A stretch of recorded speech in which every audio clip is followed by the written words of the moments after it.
The morning I found the envelope, I was looking for a stamp. That's how ordinary it was. I wasn't snooping. I wasn't suspicious. I was standing at my husband's desk in my slippers, coffee going cold on the windowsill, looking for a single stamp because I wanted to mail a birthday card to my sister in Tucson. Gerald kept stamps in the top left drawer, always had, 31 years of marriage, and that never changed. So I opened the drawer, moved aside the paper clips and the little flashlight he kept for reading menus in dim restaurants, and there it was, a manila envelope, unsealed, fat, with papers. I almost didn't look. I want to be honest about that. Part of me, the part that had been married for 31 years and trusted the man who slept beside me, almost just pushed it aside and kept searching for the stamp. But the name on the top page caught my eye. Hargrove and Associates, LLC, and below it in bold, Asset Transfer Agreement. I sat down in his chair. I didn't mean to. My legs just decided that standing wasn't something they wanted to do anymore. Gerald and I had built Hargrove and Associates together. It started as his accounting firm back when we were 34 years old and renting a 2-bedroom in Columbus, Ohio, and I was working nights at the hospital as a billing coordinator to help cover the overhead while he built up his client list. I'm not saying I was the one who built it. He was brilliant at what he did, genuinely brilliant, and I always knew that. But I was there. I answered phones from our kitchen table when he couldn't afford a receptionist. I proofread every proposal he sent out for the first 3 years. When his mother got sick and he flew to Phoenix for 2 weeks, I met with clients in his place and kept things running. When we finally incorporated, we put both our names on it, not because we had to, because it felt right. That morning, sitting in his desk chair in my slippers, I read that he had signed over his 50% stake in Hargrove and Associates to a holding company called Meridian Capital Group for $2.4 million. The signing date was 11 days ago. He hadn't said a word. I sat there for a long time. The coffee on the windowsill went from warm to cold to room temperature. At some point, the neighbor's dog started barking at something in the yard next door, and I registered the sound the way you register things when your brain is trying very hard to protect you from what it just learned. Just background noise. Just the world continuing to exist outside the window, while everything inside was rearranging itself into a shape I didn't recognize. When Gerald came home that evening, I had the envelope on the kitchen table. He walked in, set his keys on the hook by the door. 31 years, same hook. And then he saw it. I watched his face. There was a moment, just a flicker, where he looked like a man who had been caught. And then something in him went flat, like a door closing, and he sat down across from me and said, "I was going to tell you." "When?" I asked. "When things were finalized." "Gerald." I kept my voice even. I had spent the whole afternoon deciding to keep my voice even. "My name is on that company, too." He looked at the table. "I know." "Then how is this legal?" "Beverly." He said my name the way people say a name when they're trying to redirect you. "The business has been struggling. You know it's been struggling. This was the best offer we were going to get, and I needed to move fast before I could say no." He didn't answer that. I'm 63 years old. I taught 3rd grade for 27 years at Riverside Elementary, and I retired 4 years ago when my knees started giving me trouble, and I decided I was done with fluorescent lighting and standardized testing. I thought Gerald and I were heading into the good part, the slow part. Grandchildren, eventually, maybe, though our son in Portland hadn't given us any yet. Mornings like this one, with coffee and no alarm clocks. Winters in Savannah, maybe, since we'd always talked about it. I had not prepared myself for this. "I want to see everything," I said. "Every document." He hesitated, and that hesitation told me more than anything that followed. "Bev, every document, Gerald." He brought them. It took him 3 trips to the study and back. I made him sit there while I read. It took almost 2 hours. He got up once to pour himself a drink. I didn't say anything. When I finished, I stacked the papers neatly, which is something I do when I need to feel like I have control over something. And I looked at my husband of 31 years. "You didn't just sell your stake," I said. He looked at his glass. "You tried to sell the whole company, your 50% plus mine. You signed for both of us." He was quiet for a moment. Then, I have power of attorney. You have a limited power of attorney for medical decisions. We signed that in 2019 when I was having the hip surgery and you were worried about what would happen if something went wrong during the procedure. That does not cover the sale of a business asset. He looked up at me then.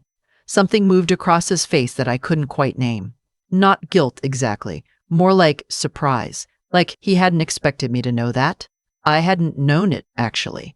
Not that morning, but I'd spent the afternoon on the phone with my friend Connie's daughter, who was a paralegal in Atlanta, and she'd walked me through what limited power of attorney does and doesn't cover, and I'd taken notes on the back of an old grocery list, because I am a woman who takes notes. I slept in the guest room that night. I didn't announce it. I just picked up my pillow around 9 o'clock and walked down the hall, and Gerald didn't stop me. The next morning, I called a family law attorney named Carol Whitfield, whose name I'd gotten from Connie's daughter.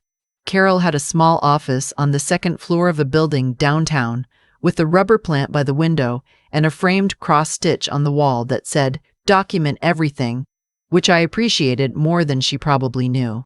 She was in her mid-50s, with reading glasses on a beaded chain, and she listened to everything I said without interrupting. When I finished, she was quiet for a moment. Then she said, "Mrs. Hargrove, do you know what a defective conveyance is?" I didn't. She explained it to me. When a jointly owned business asset is transferred without the valid consent of both owners, the transfer itself can be legally defective. It doesn't necessarily mean the deal falls apart automatically. There's a process, but it does mean that as a co-owner, I had standing to challenge it. And because Gerald's power of attorney didn't cover business asset sales, his signature on my behalf wasn't valid. "What does that mean practically?" I asked. She smiled. "It means Meridian Capital Group bought something they don't fully own yet. And they probably don't know that." I drove home with my hands steady on the wheel and a feeling in my chest I hadn't had in a while. Not happiness exactly, more like clarity. Like when you've been squinting at something for a long time and someone finally hands you your glasses. I want to say something here because I think it matters. I didn't want to destroy Gerald. I want to be clear about that. 31 years is a long time. We had raised a son together. We had sat in hospital waiting rooms together. We had danced at our friends' weddings and cried at their funerals and built something that was real, whatever else was true. I was not operating from hatred. I was operating from the very simple knowledge that I was not going to let myself disappear. I also knew, and this took me longer to admit, that the sale of the business wasn't the only thing Gerald had been hiding. I found out about that 2 weeks later. His name was not important. What was important was that Gerald had been taking money out of our joint savings for the better part of a year, small amounts, never more than $800 at a time, into an account I didn't have access to. I found out because I sat down and actually went through our bank statements line by line, something I had never done before in our marriage because I had trusted him. When you spend 30 years trusting someone, you stop checking. That is the tax you pay on trust. Carol wasn't surprised when I told her. "It's common," she said, in the same even tone she used for everything, which I was coming to find very reassuring. Especially when a spouse has been planning an exit for some time. "How long do you think he's been planning this?" She looked at me over her reading glasses. The holding company he sold to, Meridian Capital, was incorporated 14 months ago. I sat with that number for a moment. 14 months. Which meant that while we were celebrating Christmas last year, while we were driving up to Portland in April to help our son move into his new apartment, while Gerald was patting my hand at the neighbor's retirement party and saying, "We've got a lot of good years ahead of us, Bev," he had already been building the exit. The divorce filing came on a Thursday. Gerald had it served at the house, which I thought was strange and a little cowardly, but then again I was learning that I had not known my husband as well as I thought. The papers cited irreconcilable differences. He was asking for his 50% of the marital assets and requesting that I buy him out of the house. Our house, by the way, is in both our names. I want to say that clearly because it matters. He could not simply decide I was buying him out. That is not how property law works, and I was becoming, at 63 years old, a woman who knew how property law worked. I did not call him. I did not respond emotionally, though. I want to be honest and say there were several nights in that guest room where emotional is exactly what I was. Quietly, where no one could see. I cried for the marriage I thought I'd had. I cried for the version of Gerald I believed in. Then I got up and made myself tea and sat at the kitchen table and wrote down everything I needed to do the next day, because that is how I have always gotten through things, by making lists and doing them. Carol filed a motion to void the asset transfer on the grounds of invalid co-owner authorization. She also filed for a full financial disclosure. Every account, every asset, everything Gerald had been moving around for the past 14 months. When Meridian Capital Group realized they had potentially purchased a defective title, they were not pleased. They had a team of lawyers, which was intimidating until Carol pointed out that having a team of lawyers doesn't help you much when the underlying transaction has a fundamental validity problem. There was a mediation, and then there were negotiations, and I will be honest with you, it was not quick and it was not easy. And there were moments where I thought about just agreeing to something less because I was tired and 63 and I just wanted it to be over. Carol talked me off that ledge more than once. "You are not being unreasonable," she said. "You are asking for what was already yours." Gerald and I did not speak much during those months. When we did, it was through our attorneys. There was a period where he tried to reach out directly, a few texts, a voicemail. He sounded different in them. Smaller somehow. I didn't respond, not because I was playing a game, but because I genuinely did not know what I would say. My son Thomas drove down from Portland when I told him what was happening. He sat at my kitchen table, and I watched him try to process the fact that his father, the man who had coached his Little League team and taught him how to do his taxes and showed up for everything, genuinely showed up for everything, had done this. Thomas is 30 years old and not easily shaken, but he was shaken by that. I made him his favorite meal, chicken with the lemon sauce I'd been making since he was 12, and we didn't talk about his father much. We talked about other things. At some point, he reached across the table and put his hand over mine and said, "Mom, whatever happens, you're gonna be okay." And I believed him, which surprised me, because I'm usually the one who has to convince myself of things. I started going to a Saturday morning walking group at the park, which sounds small but wasn't. 8 women, most of us over 55, walking 3 miles around the lake and talking about whatever we wanted. I hadn't realized how much I'd been inside myself until I started being outside with other people. A woman named Gloria, who was 71 and had been widowed twice and seemed entirely unintimidated by anything life had to offer, told me once, "Beverly, the goal is not to get your life back. The goal is to figure out what you want the next one to look like." I wrote that down too. The settlement came on a Tuesday, 7.5 months after I first sat down in Gerald's chair with that manila envelope.